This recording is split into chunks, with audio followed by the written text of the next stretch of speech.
day. Ira Epstein of Linn Associates with your metal market wrap-up, and this wrap-up is for Thursday, and we are now at the 14th of January, 2021, just getting on to 6 p.m. Want to remind you Martin Luther King Day is on Monday, so you'll have abbreviated electronic trading sessions that start Sunday night, finish around noon on Monday. You'll wonder where we're all at. Well, there won't be an update or anything on those days, obviously, so just keep that in the back of your mind, and then we get back to business on Tuesday. I'm seeing the markets mark time. It's as though they now are starting to go sideways. They tried the upside in early January, and I realize we're at the 14th, but I'm talking the first week. This week, it's been setbacks in a number of markets as they're looking to see what the next trends are going to be. Now, tonight we get a speech from President-elect Biden, and he's going to lay out the first phase of, as I understand it, a two-phase plan where he's going to call for nearly $2 trillion in additional relief, a $1,400 check for a number of Americans. I don't know how they're going to set that up. A rise to $15 in the federal minimum wage. And then in the second phase, which he won't announce tonight, as I understand it, that's where they're going to attack climate change as well as infrastructure spending. But the importance is he's laying out a plan, and this is going to be the very first test for him. Can he get it through Congress? And as we know, he has control of Congress. So the question is, does everybody line up for him or not? That's what we're about to find out. As the market takes that in stride, we saw a pretty good sized break in the bonds and notes today because they're nervous. They're nervous about all this money we're spending that we don't have. Where's that going to come from? Rising interest rates is the answer to attract money.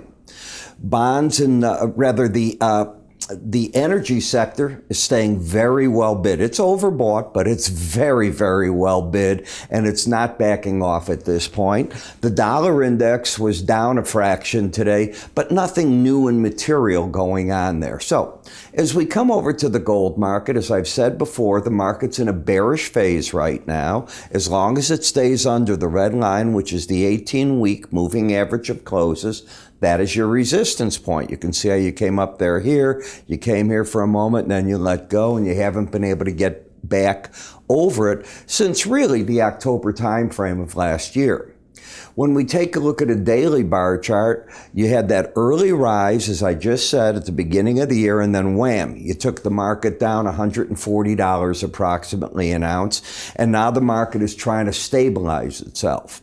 As we take a look at the swing line, which is a measurement tool that when you have it, it looks to see as the previous day got a higher high, lower low, and a set of three other rules that I created. And then when it plots on the chart, what you're looking for is a pattern.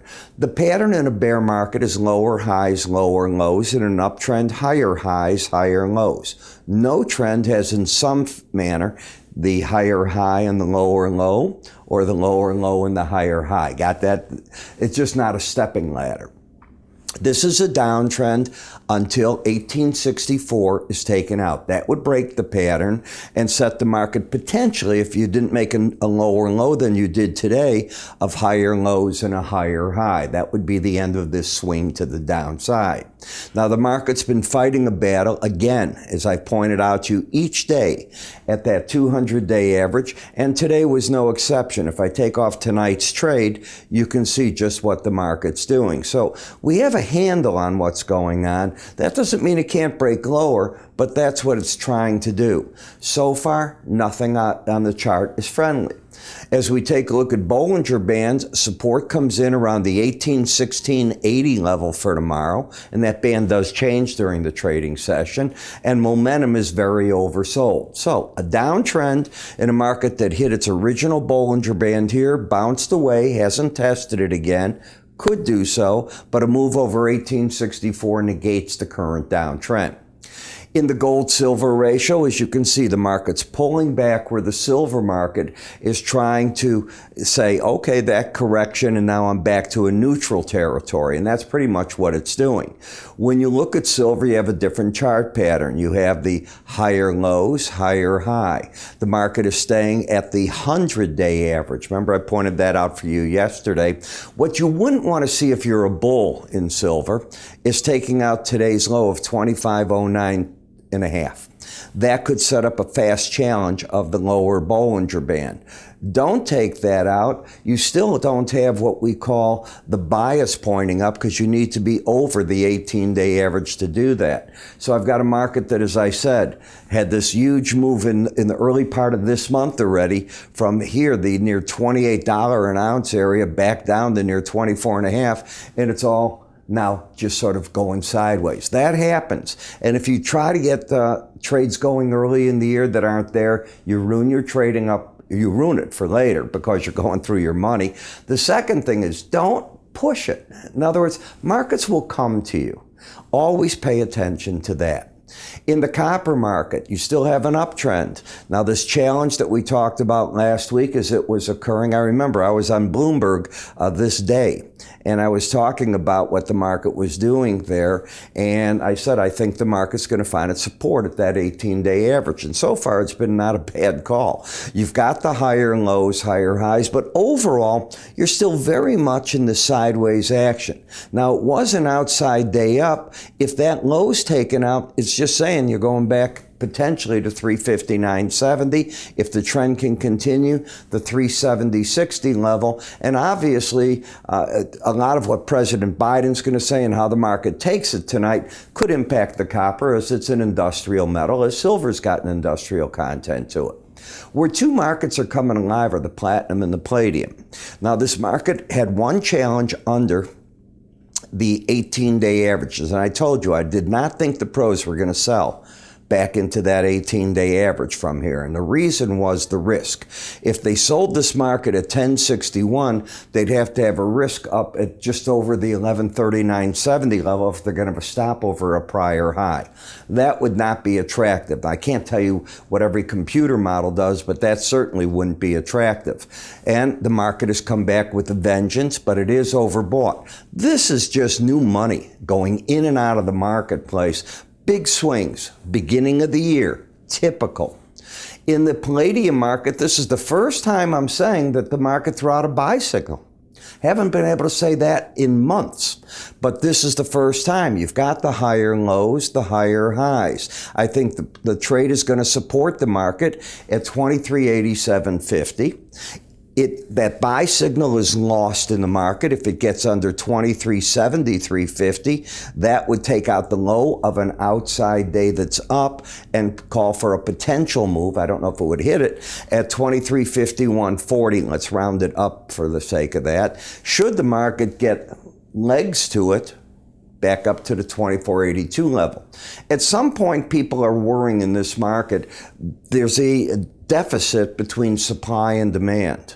The demand is overwhelming the available supply, and as the economies of the world get their feet back on the ground, well, this is a catalytic converter. Will that come back to play? We had a phenomenal run last year, and if you look at the big picture, the market has gone very much sideways. In time, this could prove to be a bit more bullish, especially if people believe in the commodity trade.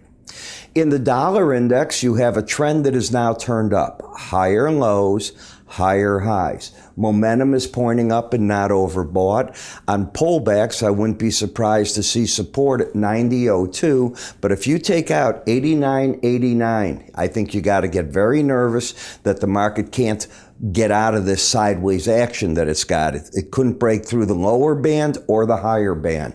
That's what I'm looking at there. So you put it together, and this is typical. And seeing how the markets have been reacting to all this, as I said, the hardest thing that I learned over my 5 decades of doing what I do, being a broker and trying to analyze markets, is as a broker, you want to give your clients something to do. But sometimes there's nothing to do. The dollar risk doesn't make sense. We're not blind. We know the stock market's going up, but how do you get involved with a reasonable risk return? In the metals, the gold bulls want to be in it. Well, it's not the place to be. Bitcoin's replaced gold for the time being as the millennials and that younger generation, that's what they're looking at. It's like what they do in the stock market. They act in herd mentality and they overwhelm the markets. This is a new phenomena, something you should be paying attention to and understanding it. It's here to stay. We've brought a lot of new people as traders to the marketplace. So I discuss this and much more in my market research. If you haven't tried it, I want you to. If you have tried it and you're not a subscriber, let me give you another 10 days of it. See if you think, hey, this is what I need for this year. How do you get that done? Go to our website, www.iraepstein.com, sign up for it there, or call our main sales line. We'll get you assigned to one of the brokers. We'll probably have your name on file, and we'll get you set up again. It's that simple. I'm Ira Epstein. I will see you tomorrow, and over the weekend, remember, I do put out, for my subscribers, I do put out the weekend updates, and you'll be getting one as well here on YouTube. Take care.